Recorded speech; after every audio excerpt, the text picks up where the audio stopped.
എറണാകുളം നെടുമ്പാശ്ശേരിയിൽ ലഹരി വസ്തുക്കളുമായി 2 പേർ പിടിയിൽ. പൂവത്തുശ്ശേരി സ്വദേശി ഷനൂബ്, ചെങ്ങമനാട് സ്വദേശി മുഹമ്മദ് റസൽ എന്നിവരാണ് പിടിയിലായത്. ഇവരിൽ നിന്ന് MDMA, കഞ്ചാവ്, ഹാഷിഷ് ഓയിൽ എന്നിവ പിടികൂടി. ഗോപിക അരവിന്ദുണ്ട്. ഗോപിക, എങ്ങനെയാണ് പ്രതികളിലേക്ക് എത്തുന്നത്? മറ്റു വിശദാംശങ്ങൾ എന്താണ്? ജീന, ഇന്നലെ അതായത് ശനിയാഴ്ച വൈകിട്ടാണ് ആവണങ്കോട് ഭാഗത്ത് വെച്ച് ഇവരെ സംശയാസ്പദമായ സാഹചര്യത്തിൽ കാറിൽ ഇരുന്നിരുന്ന ഇവരെ പോലീസ് കണ്ടെത്തുന്നത്.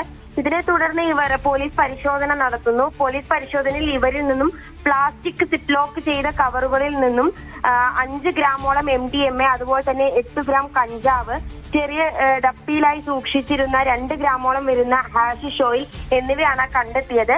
പൂവത്തുശ്ശേരി സ്വദേശി മദ്രസപ്പറമ്പിൽ ഷനൂബ്, അതുപോലെ തന്നെ ചേങ്ങമന്നാട് സ്വദേശി മുഹമ്മദ് റസൽ എന്നിവരെയാണ് നെടുമ്പാശ്ശേരി പോലീസ് പിടികൂടിയത്.